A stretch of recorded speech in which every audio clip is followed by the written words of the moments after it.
Yo guys! Welcome back to our vlog! Today is our fourth section. When we arrived at the field, the weather looked a little cloudy and then it started raining a little bit. But guess what?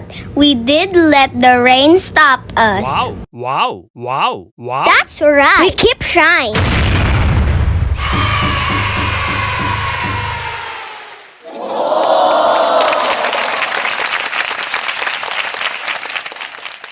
The field was a little wet, but that made the game even more exciting. Our shoes are already muddy. We are playing against our friend Mate and Luis. They played really well too, and everyone gave their best effort. Even though the rain was falling a little bit, we kept shining on the field.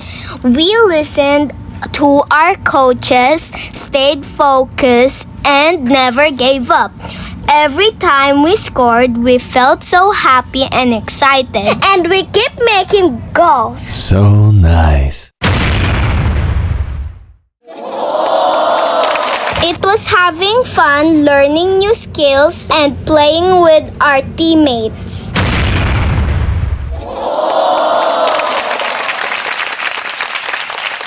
You are so lucky. Kept making goals after goals after goals. You are so lucky.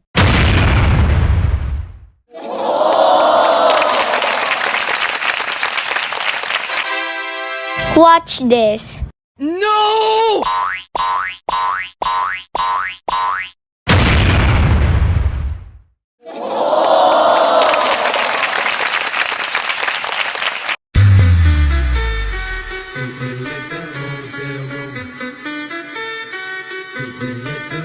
After soccer, we are super hungry. It's time for lunch. My dad took us to McDonald's for lunch. Yummy. We took also a photo with famous actress. See you in our next adventure. That's all. Thank you.